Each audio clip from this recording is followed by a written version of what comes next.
Wakaka. It's the 24th of July 2022. And we now have this opportunity to develop, cultivate, and train our minds through sitting in meditation. So when we meditate, we can place our right leg over the left, setting our body in an upright posture, not leaning to the front, leaning to the back, not being slouched over, nor bending backwards with our faces up. But we sit well established, and one means of doing this is sitting in the lotus posture. So we can feel when we sit in the lotus posture that there's a solidity to our sitting. And this is how many of the great teachers taught for us to sit in meditation.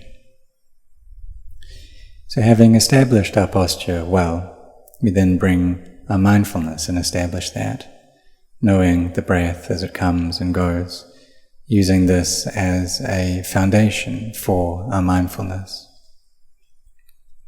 So there are 4 of these foundations for mindfulness, these satipatthanas, and the first of those is the body.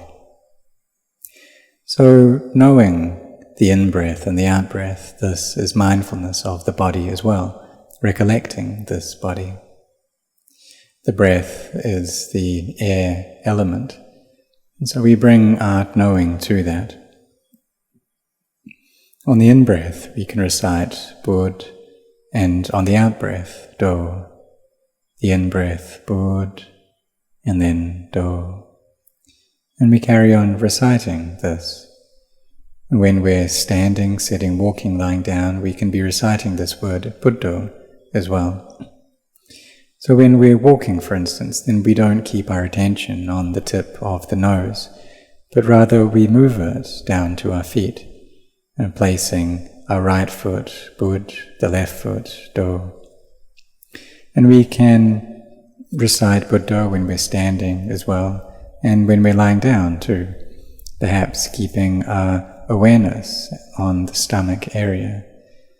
As the stomach rises with the in-breath, Bud, and when it falls, then Do. So wherever it is that we feel that sensation clearly, then we place our attention there. And as we do this, then the mind will come and settle down into peace. And this word Buddha will just go away on its own accord without our intending for that to happen. And this means that our practice and our mind has got more subtle. And so we just know the in-breath and the out-breath until the breath becomes more and more refined. And it gets to the point where it's so refined that we're not able to feel it anymore. It's like it's not there at all. The body and the mind are very bright and light. So that's what can happen when the mind comes to peace. It's like we're sitting in midair. There's also sometimes, for some people, when they sit in meditation and their mind comes into peace, then it can feel like their heart is just chanting all by itself. It can chant Itipiso, the recollection of the Buddha, or the Jina Banjara chant, the victor's armor chant. A chant that we may go through every day, and then the heart just recites it by itself. Perhaps we chant it intentionally 9 times a day, but then as our practice of that develops, we don't intend for that to happen. The mind just carries on chanting all by itself. And this is a skillful object for our hearts. So we maintain our mindfulness, knowing that now the mind is chanting, and we know in this way. Before we had to intend to chant, but now, after we do that a lot, then that chant reaches into our hearts, and the heart just carries on reciting by itself, just carries on going by itself. And so it's easy at this point, because we don't have to force ourselves to chant. And when the practice becomes smooth and even like this, And then the mind gains stillness, and it comes into samadhi. But to get there, however, we do need to put in our efforts. We need to try. Whenever we move our bodies, if we're standing, sitting, walking, lying down, we extend our arm, we pull our arm back in, then we try to keep our mindfulness over that, being mindful here in the present moment. In whatever posture we're in, mindful of whatever movements we're doing, whether we're drinking or eating, we're speaking, or we're just staying still, we have mindfulness. And this is developing this foundation of mindfulness. And as we do this consistently, the mind gains peace and stillness of samadhi. And when samadhi really stays with the mind, and when it's consistent, then we'll gain a feeling that this isn't me, it's just a body. It's not a being, not an individual, not me, not you. And this has reached the stage of insight, of vipassana. So this samatha, this tranquility, and vipassana, insight, they're connected, and we shouldn't separate them out. Some practitioners, they develop the meditation object of the elements, and this is an appropriate object for those of wisdom, contemplating this body as a collection of 4 elements. And the Buddha gave the comparison to like a butcher who is cutting apart a cow and cutting it up and separating into different pieces, different heaps. So we take out the bones, for example, and put them into one heap, and then the liquid parts into another heap, the air into another heap, the fire into another heap, and there are 4 heaps in total. So we contemplate this body, separating it out into 4 parts. The things that are hard, the bones, the teeth, the hair of the head, hair of the body, nails, skin. We separate that out, put that into one pile. The things which are hard, like the earth. And then there's the mucus and blood and lymph, the liquid parts. We put that into another pile. The fire element, another pile. The winds, we put that into another pile. And then we contemplate and look at these 4 heaps and ask ourselves, where am I within all of that? So if we see that in this body as being the 4 elements, this is samatha kammatthana, a meditation object that brings the mind to peace. But when we see that break apart and decay, then that's vipassana, this is insight, seeing it as just a body. And so that's the point to get to this, the stage where we see this as, and know it as just a body. Using asubha kammatthana, the meditation objects of seeing the unattractive nature of the body, it's very similar to this. So we can look at the 32 parts of the body, separate it out into these parts. And so it's similar to the elements, but what we're doing is highlighting the unattractive aspect, seeing it as being not beautiful. And when we see that and the heart settles into peace, then there can be a lightness of the body and mind as well. And then we see this break apart, see it as anicca, dukkha, anatta, as changing and suffering and not self. And this too is the point of vipassana, seeing it as just a body. But these are just words that we speak. But when it actually happens, then we know that directly, and it's really amazing at this point. So we maintain our mindfulness over the body. But it's not the case that we do it for just one day, and then we expect to see all these things. Some practitioners can be very impatient and hot-hearted. So it's like when we first go to school and start studying, and we learn how to write the ABC. And it's not the case that in just one day we'll get there, but we need to steadily just plug away at it, to keep going. And slowly, one by one, we learn how to write each letter well, and then we remember each letter, how to form that in its name. Then when we've got that down, slowly we can start connecting them and joining the letters. So we have the consonants, we learn those, and then we learn the vowels, A, E, I, O, U. We can connect those with the consonants, so like B and then A. And then we know how to read that, we can make that sound. And slowly we learn more and more about this writing and about reading. And we do the homework that the teacher gives us, and slowly we become more skilled at it. Until when we've got it down, then no matter where we go, we're able to read and write, we're able to speak and listen. But if we don't train to do that, then we'll never be able to write or read, because this is a convention. It's like the Thai people here who don't study English. Well, they don't know that. They don't know how to read English. Or even for Thai people born in Thailand, if they don't study Thai, then they won't know Thai, because it's a convention. So therefore, when we practice, we need to be patient, to maintain a coolness of heart, and forbear as well. Because if we don't have samadhi, and we want to be able to contemplate, to see anicca, dukkha, anatta, to see the body break apart, well, that just won't happen. We study the theory, we study the methods of how to practice, but we need to put those into practice. So for those who aren't generous, they need to develop generosity first.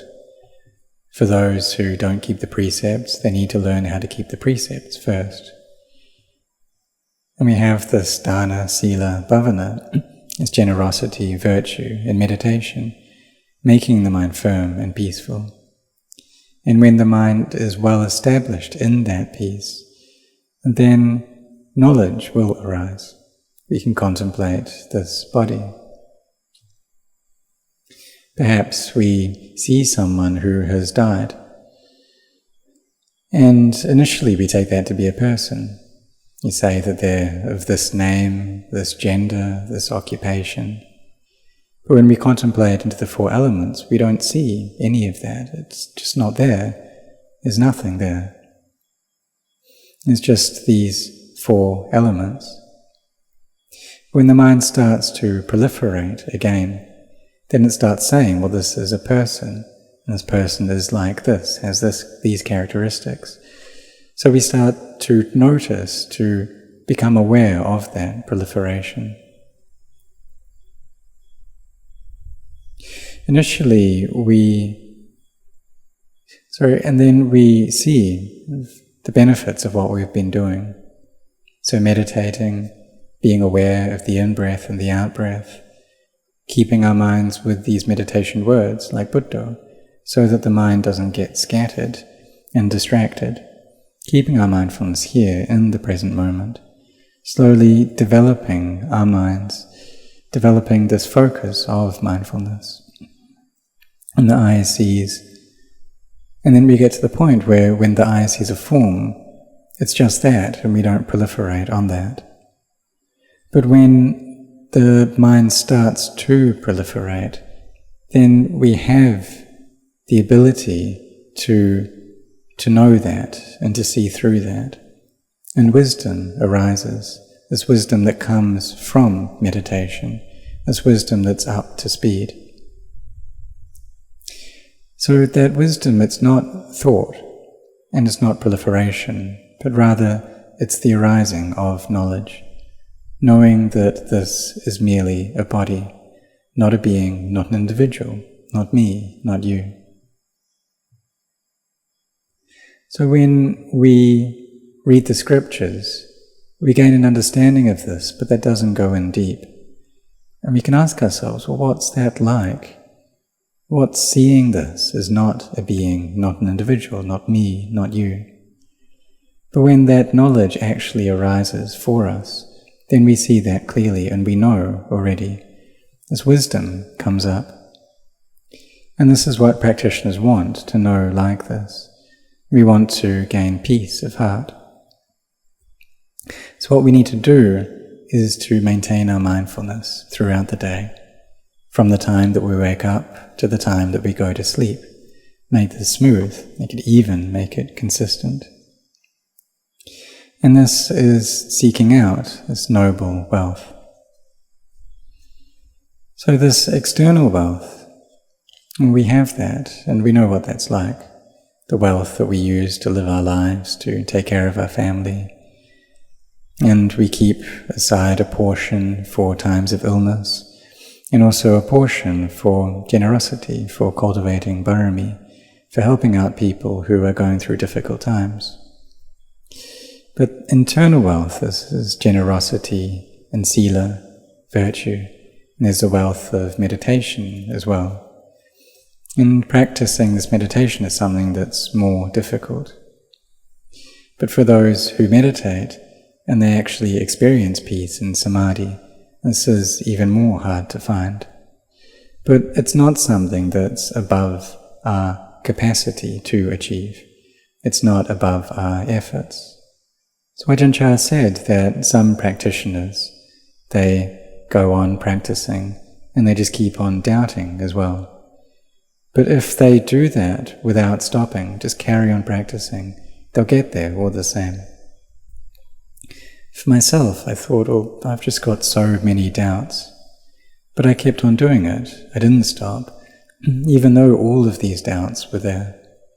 And I didn't want to have these doubts, but it was my desire to get quick results that brought them up. But those doubts just slowed my practice down.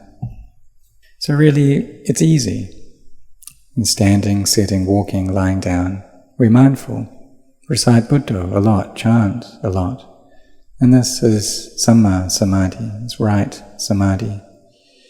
Until the mind gains a knowledge by itself. And these things just happen by themselves. We chant without our intending for that to carry on. And as we do this, then one day the mind will reach into stillness and quiet and peace. Maybe we're standing and we gain the knowledge that it's not me who's standing. And that knowledge comes up because the mind is still. But if it's not still, then we see it as being me, everything is me. But when there's stillness, then we view it as not me. If the mind is calm and still, then we can take our left hand and touch our right and feel the bones there under the skin. We can ask ourselves, well, where am I? We see that none of it is this I, none of it's me. It's just bones, just elements. So how could this possibly be me? And wisdom arises. When we look at our nails, 10 nails on our hands, 10 nails on our toes, and we take each one of those nails to be me. But how can I be within each of those 20 nails? How's that even possible? But we see that that's not the case. That's not how it is. You see that these things are just nature. Or when we experience a sensory impression, then there's attachment to that. We feel pleasure or displeasure towards it. And we can ask ourselves these things that we want. What are they? Where are they? And what's their truth? And so wisdom can arise here. So if the mind is still and peaceful, then wisdom will arise. But we need to put in our efforts for this to happen. And we do that without giving up. And this is a good opportunity that we have, because we have the time to do this, and our time is something that's very important. We can spend our time seeking external wealth, But when is that search ever going to stop? For those who have intelligence, then they'll take their time and they'll use that to meditate. They won't waste their time. They'll use it to train their mind. And this is really important. Before I ordained, I thought about this as well. I thought, well, if I carry on working, then what am I going to do with that money? And I answered that I'd use some of it to live my life, and the rest I would make merit with it. But I could see that a higher form of merit is that of meditation. And so I thought, well, why waste my time working all of my life when instead I could be meditating? And so this kind of contemplation, reflecting in this way, it develops in stages, and our wisdom grows little by little. Practitioners have a lot of gratitude towards their parents, and some don't or feel like they can't ordain because they need to look after their mother or father. We can see that a higher level of looking after our parents is looking after their hearts. And the Buddha said that even if we were to attend to all of our parents' needs, no matter how much we did that, it couldn't compare to advising them and pointing them in a good direction in a way that gives them Dhamma. So may all of you set your hearts on meditating and give this the fullest of your energy, training so that your minds come to peace, contemplating so that wisdom arises. And if you do this, then you can see the Dhamma in this life. So may all of you set your hearts on this.